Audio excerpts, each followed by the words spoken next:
my favorite, my color. I'm going to do that as COFFE, because coffee is an awesome color. So I saved this. You see that coffee doesn't actually show up anywhere. That variable doesn't show up anywhere.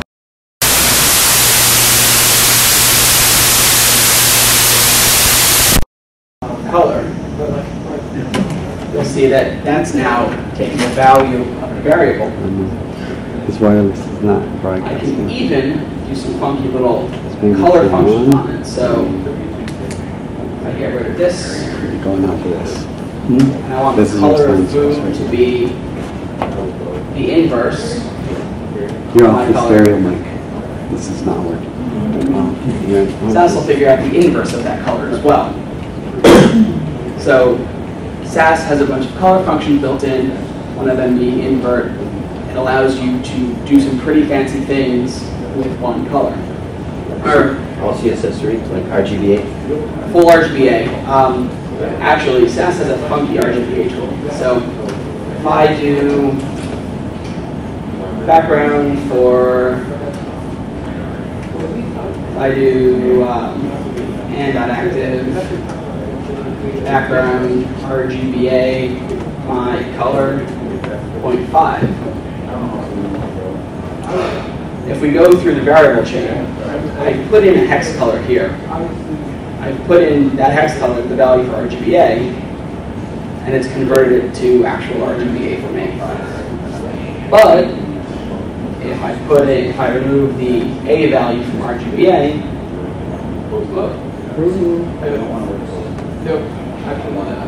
I have the wrong number of arguments there. If the alpha value of the background, or of the RGBA function is 1, then it just spits out the hex for me, which is backwards compatible and all sorts of things. So if you leave it blank, you're going to well, it's a function that requires 2 inputs. So left out the second input and then it yelled at me.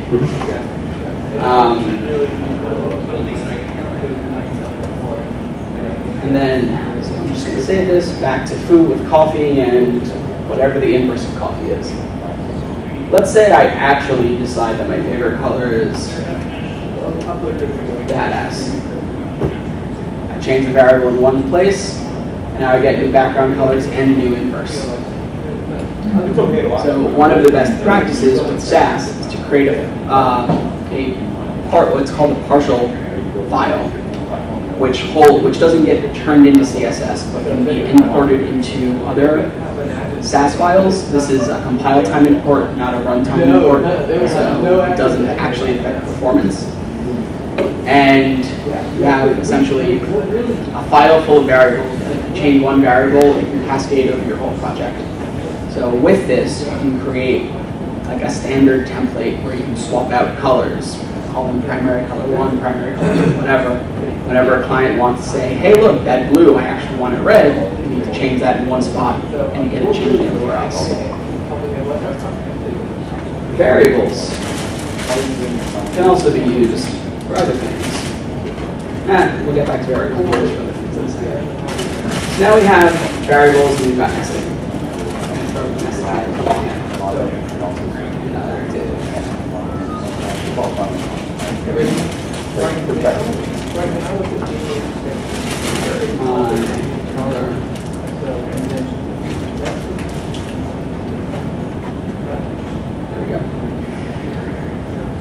As you can see, I've nested functions there. Invert's a function, RGBA is a function. You can nest them and it's all happy. Very similar to actual programming. Let's go up here. Let's write a function. So there are 4 main things that SASS does. Variables, nesting, functions, and mixins. So we've looked at nesting, we've looked at variables, let's look at functions. Function, my order. To write a function, you start at function, whatever you want your function name to be.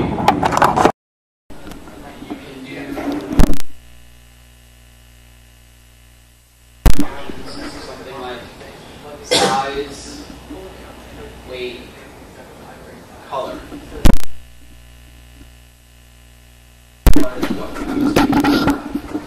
You can also have defaults for some of these variables. So let's say I want the default for color to be my color. What I've done is I now have a function with 3 parameters, size, weight, and color. The third parameter, color, if they don't put anything in, defaults to the value of my color.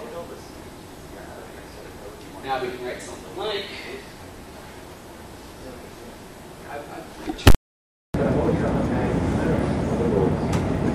return size, weight, invert.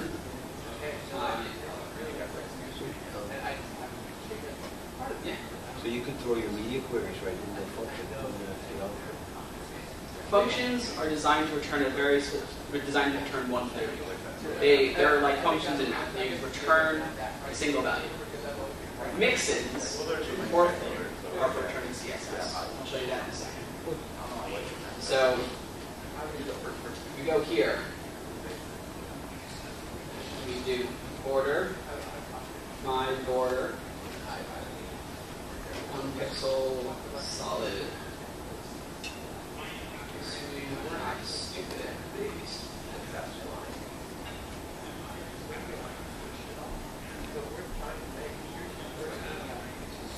Oh, comma separating. That's what I like. This is a little better. There we go. What? I'm good at comma separating. So I have a function called my This was a border. little better. I pass in 1 pixel, and I pass It's a little the solid for weight, It's a little below the line. or size and weight. We need to move this up Defaults to to my 12. color, and I get a single string passed back to me, which is the size, the weight, and the inverse of my color. Now, the other way we've written this is as a mixin. My Got a really low output.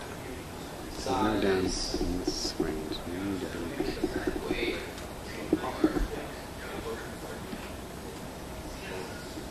It's got a really low output. Border, size, weight, invert. This winds up getting a little bit differently. Can you So, web? whereas a function, What? I You're getting call more from straight the- into the definition of border. A mixin, I include. The other one, So, the other one picks up. I include my border, 1 pixel, solid, 1 pixel. It's a good at comma separating, solid.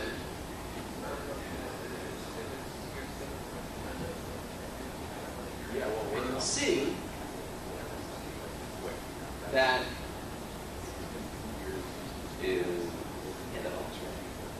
so you'll see that here on line 15, I called the function my border, which returns size, weight, and the invert of my color.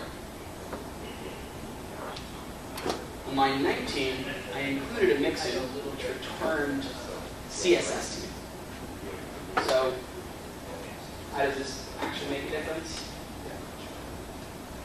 We can do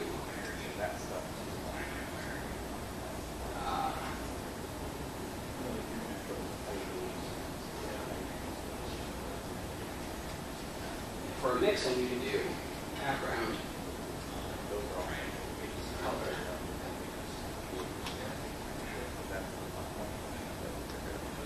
Yay. Yay. When is it built? Like when you officially say that it's like ready to use it? So, explain all that get out of your in a way. second. Function. Function has a single return. So it can only do one thing. In this case, on line 16, it's being used to just return whatever the border definition is. A mixin, I like to think of mixins as functions that return CSS. So a mixin has the background property and the border property, and it does stuff to them. Background, it does an RGBA of the color with half opacity, and that's the border. active, I just include my border, and I get both background and border put in as I wanted them to. Mix-ins are kind of like macros.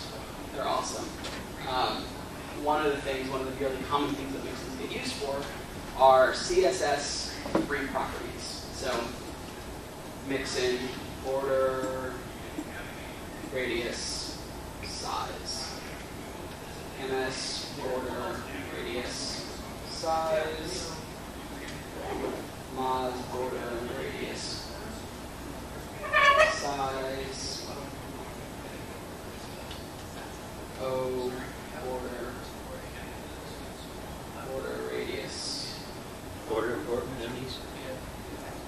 Sorry? Is the order? No. So these are the vendor prefixes. So vendor prefixes, the way they work is if a vendor supports it, it uses it. If it doesn't support it, it doesn't. Same way that all properties work in CSS. So property supported, it works. Web kit, border, radius, size, border, radius, size. So this is just standard border radius mix-in. And then here I can include border radius, 5 pixels. Here I can include border radius, 10 pixels. And you'll see that all of that gets written out for me. So I've written how to write a cross-browser compatible.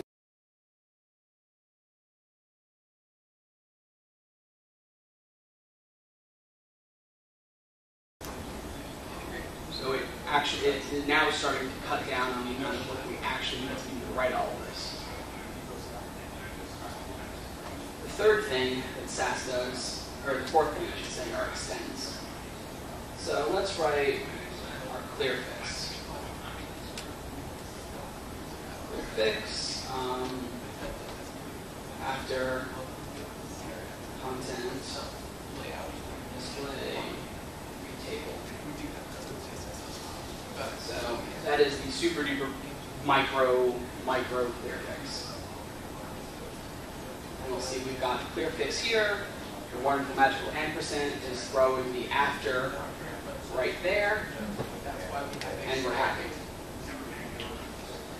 Let's say I wanted to clear fix foo, and I didn't want to put the clear fix class onto foo because I don't have control over my markup, or I don't want to clutter my markup.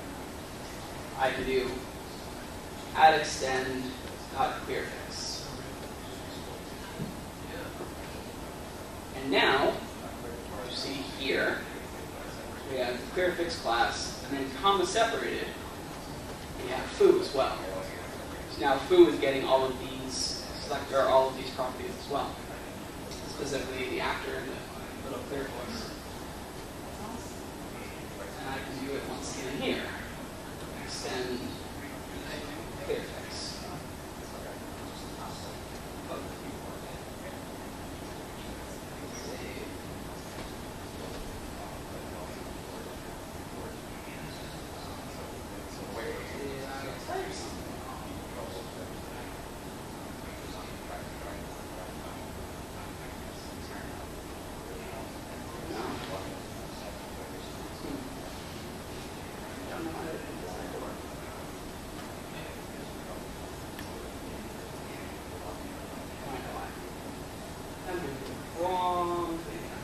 So, clearfix. Extending works fine. The issue with clearfix, and I think that's the issue that I was having, is clearfix doesn't, or extending classes, you can also extend IDs, is fine, but anywhere you have them, they get extended. So if you were to extend A, for instance, you had A color red, and you had bar A color blue. I extended A here. You'll see that all of the A's get extended. So the bar A gets extended and the AA gets extended. We can't kind of concat those down into something smaller. But SASS has something called silent selectors, or pseudo selectors, or no, silent selectors, that makes sense. So if I instead change this first A to percentage link, and I extended percentage link, you'll now see that this bar A doesn't get extended.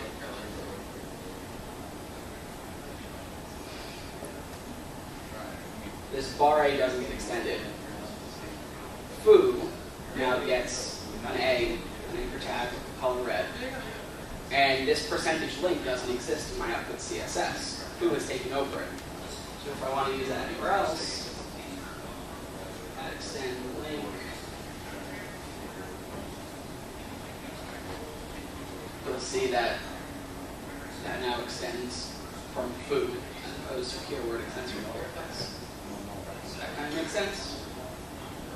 Kind of, sort of? I do have a question. Yep. This is an elementary question, I'm sure. How is your SASS file feeding into your CSS file? How are they, and can you attach more than one? Like, you know, for those of us who are using, you know, kind of commercial templates with lots of spreadsheets or style sheets trying to get clear on what style sheet is driving what part of CSS. Could a SASS style sheet be connected to all of those sheets? So you're only correct, so it will like go find the style sheet that's driving the style and the other thing. Can all of that be attached to a SASS? Yeah, so SASS is something called imports, which is actually the next part of it. Well, what you would need to do for something like a commercial template is to apply their own CSS. I'm not exactly sure how it works in Joomla, because I come from the Joomla world. But what you would want to do is you want to copy those style sheets, those CSS files, into your theme directory and rename them as partials. The partial gets named by calling it something like underscore CSS file SCSS. That is how partials get named. Anything with an underscore doesn't get turned into a CSS file. And then you would add import CSS file. If it's in the same directory, if it's in a partial directory, you would add import partials/CSS file. And then all of those CSS, all of those SASS partials, which are the CSS for all of those commercial templates, are all getting pulled into one file that you can then deal with. And the advantage of doing that is if you pull them all into one file, and you have like your variables file at the top, you can start tweaking all of those commercial CSS files to include your variable names for colors and such. And then you can change your variable once, and then get it for all the commercial templates plus all your stuff. Because basically this SASS file will supersede all of the individual. Right, so what it does is, are you familiar with header files for like some of the more basic header files for some of the more basic languages like C++, like the math header file or the Ruby or the Python header file, math header file? So the idea of header files is they are libraries that don't really do anything on their own, but once you bring them into a project, then they work their magic, and you can use them in the project. Partial files are kind of sort of like that. Naming something as a partial, which is done by having the underscore at the beginning of its name, tells SASS, I don't want you to turn this into a CSS file, but I want to be able to use it to import into other files. By importing them into other files, they now get placed right in line at the top. So if I had the shopping cart CSS file, if I turned it into a partial, I had my style. So here's this shopping cart partial, and here's the style CSS or SASS file. If this is now a partial, and I import it at the top of my style, it gets put right there when it gets compiled. It's like a combination of includes and a reset. Kind of, sort of, yeah. So it gets stuck straight in. Actually, the reset is how I was going to show you how partials worked. So compass comes with, now we're into compass. Compass comes with the Eric Meyer reset, which is the hard reset of everything. If I want to use a hard reset, add import compass/reset. So there is a partial that comes with compass called reset. It sits in the compass folder inside of compass. Compass knows where to look for that. And when I save this, I now have the full reset in there. So you see this little CSS comment shows you where the file is coming from. It's coming from somewhere long lost and forgotten that you don't need to deal with. So it's coming from compass, reset, and you'll see _utilities.scss. And here is everything that is in _utilities.scss. So this is all coming from a partial. This is all coming from my style sheet here. Which is also partial. No, this is a full file. See, that's SCSS is the file extension. So the file SCSS is the name, how you tell your computer that this is a SAS file. Naming a file with an underscore at the beginning of it, like you see here, _utilities, that's a partial. This is coming from screen.scss. Screen is the full file, which is why it's getting printed out.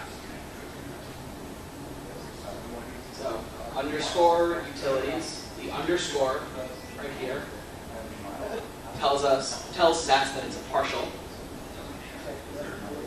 The lack of underscore for screen tells SAS this is now an actual file. Cool. So one of the other things that Compass does is Compass provides us with a way to use extensions. So extensions are kind of like modules or add-ons for CSS, a way for people to share their code. So the Eric Meyer reset is nice, but it's a little bit too complicated for me. I really like CSS normalized. So I've included as part of this Compass project that I'm working on, the Compass normalized extension. So I can now import normalize, and instead of the Eric Meyer hard reset, I get CSS normalize. Which goes all the way down to there.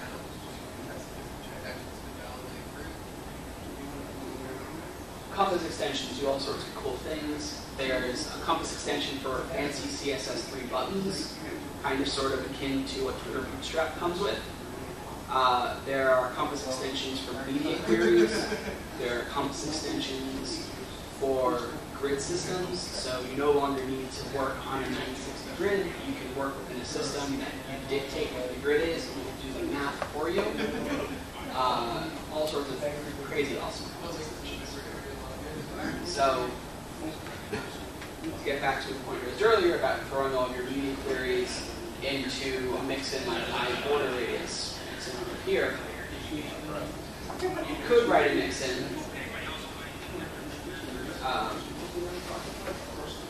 media query size and do something like if size equals small. If is what's called a control directive. These are not runtime control directives, so it knows nothing about your browser. It's all compile time control directives. So it's something that you need to do in your code to get this to work. You can do add media screen with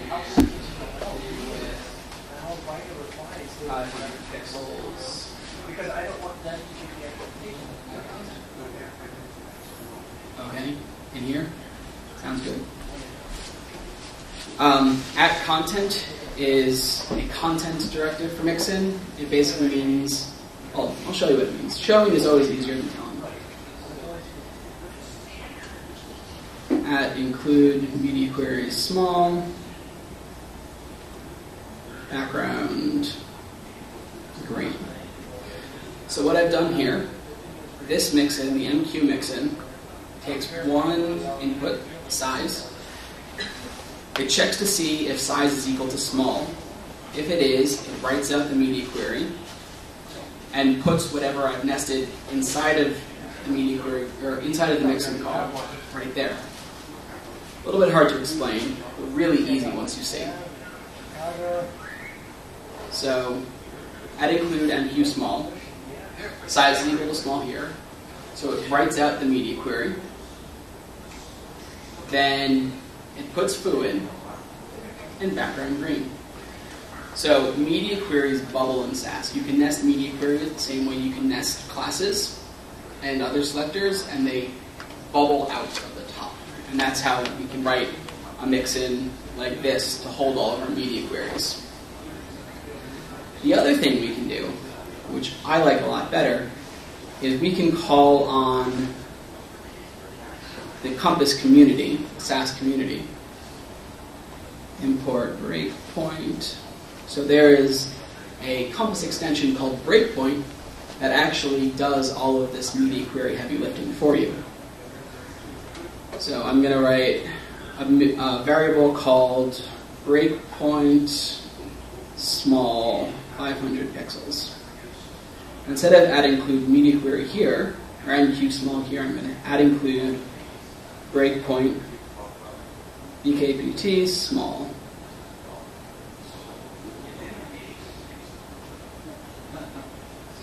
There we go. So breakpoint small is a variable. I set it to a size. And now here I include breakpoint. The new mixin is called breakpoint with that variable. And we get that media query written again. What I like about using breakpoint as opposed to writing our own is breakpoint comes with a bunch of funky things. One of them being breakpoint to m's true. And now we can think in pixels, but our media queries get written in m's, which is more accessible, because the M media queries fire based on your browser-based font size. And this is one example of many of a community project, free for you to use, free for you to deal with, solving not only the issues that you need to solve, but solving them in a possibly more comprehensive way than you thought of, all because there's a community behind it. The same reason we use these open source CMS systems for our clients, because someone's already solved the issue that we're dealing with. Compass and SASS provide a way to deal with it as well. Now the final little awesome piece I'm going to show you is dealing with Compass. So import Compass. So this border radius mixin we've written, I'm going to delete it. And everything's still going to work. Why does everything work? Because Compass includes every single CSS3 mixin you'd ever want to write by hand out of the box, up to date, including dealing with cross-browser issues like with background gradients. So you now know when you need to deal with that. Compass will take care of that all for you. So we can do something like the wonderful, awesome border box sizing border box. That include box sizing, ing, border box, and we will get the different pieces of border box that we need in order for border box to work. If you don't know what border box is it's a different way of thinking about your box model. The standard box model is you set a width, and then paddings and borders get put on the outside of that width. So if you have a 300 pixel wide width, 20 pixel left and right borders, and 20 pixel padding and 1 pixel borders, the actual width of that is now 342 pixels. And that doesn't help, especially when dealing with grid systems that are fluid or responsive web design. Box size and border box is what we like to call a natural box method. So if you have something that's a 300 pixel width with 20 pixels of padding and 1 pixel borders, it's still 300 pixel width. Puts everything inside. And it's awesome, and it still needs prefixes in a couple of places. So that is where this CSS 3-box sizing media query comes from. And there are a bunch of stuff that you can, a bunch of more stuff that you can do, including everything that you'd ever want to learn is on the Compass website, compass-style.org. The last thing, though, that I'm going to show you, which is my favorite little party trick of Compass, is Compass image sprites. So, open. Sorry? We're going to do map. No, not in map. I use map, but not in map. So, this is the folder for the project that I'm currently working on. Here's my SASS folder with screen. Here's my CSS folder output, or CSS file output. Config.rb is Compass's way of configuring itself. And then I have this images directory. Inside of the images directory, I've got a folder called icons. And I have 3 images: a Compass image, a shirt image, and a Viking helmet. So, the traditional way of doing image sprites is you put all those in Photoshop, you line them up, and then you pray to God you remember the sizes and where they actually live. The new awesome Compass way, add import. So Compass knows where our images directory is, so we just need to tell it what folder is inside of our images directory. So icons/star.png. Compass will build image sprites out of ping files and ping files only. But we're telling Compass to import all of the ping files inside of our icons folder. It knows that it's in images. And we save that, and would you look at that? It's generated an image sprite for us. But it's even cooler than that. I want to use the Compass image right here. For, what did I do? That's what I did. So let's do Compass. Add include, another mixin. Sprite. All Compass image sprites, their mixins get prefixed with sprite. They're called magic mixins, or actually called magic mixins, and they are magic mixins. So sprite dash whatever the name of our folder is. Our folder is called icons. And then the name of the file in it. So Compass. Save that. Oh, haha, I have that written the wrong way. Icons, sprite. There we go, I'm smart. So, it's folder name dash sprite, not sprite, dash icon. So as you can see, we have a class called icon sprite that has a background image, which is the path to our new image sprite, our Compass generated image sprite. It's comma separated with Compass, so the Compass ID selector is going to get that background image as well. If we go down to Compass, it has its background position in. If we take a look, let's do another one with Viking. Why did you 0, 0? What? Why 0, 0? Because that's where it lives in the Compass sprite, or in the image sprite. So Compass deals with positioning in the image sprite without you needing to know where it lives. So Viking, add include, icons, sprite, Viking, and it knows where that lives too. So it's creating all those positions out of the single icons. Yeah, so it's created this image sprite for us. The Compass lives at 0, 0. The Viking, it turns out, lives at 0, -48. Now, what's awesome about this is if we... that's the wrong one. Development, assets. fish, icons white, refresh. If I throw another icon into there,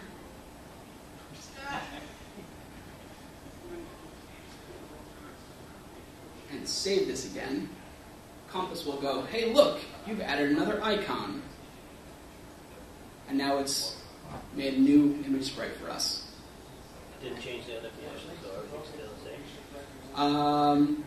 It doesn't matter, actually. In this case, it happens to have not changed the positioning. Because it doesn't matter when you call them? It's just Right. where to go together? Exactly. So that's where this add include comes from. Is it goes, I know that I have an image sprite here somewhere, let's go find this image. And that's how it does it. And those are Compass image sprites. And they, in my opinion, are friggin' awesome. And they're supported by all browsers? All browsers. It has been, image sprites have been an optimization technique forever. Basically, instead of making an HTTP request for each and every single image you use, you put them as an image sprite. It's a larger single download, but it's only one HTTP request. So you wind up getting everything in one go. To give you an idea as to why HTTP requests are important, especially talking about responsive web design, in New York on mobile, the average ping time is something like 100 milliseconds, which means that for every 10 HTTP requests that you have, you've added a second's worth of load time to just grab stuff. And that's a lot, considering that most users are willing to drop off your site if it takes more than 4 seconds to load. So that's why HTTP requests are important. That's why image sprites are important, and image sprites physically can't be easier than Compass image sprites. That's an introduction to SASS and Compass. Thank you.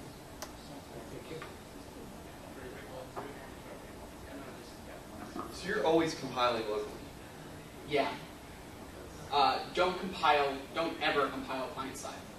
You can compile on your server, and I actually suggest compiling on your server as opposed. I'd suggest developing locally, but never including your CSS in your version control. Always compiling your file in local version on server, if you have the ability to do so. But never, under any circumstance, compile client side. And that is one of my biggest gripes with Less, is Less encourages shitty practices like compiling. By giving users the ability to compile client side, but even beyond that, having most people suggest you compile client side, which is what's going to wind up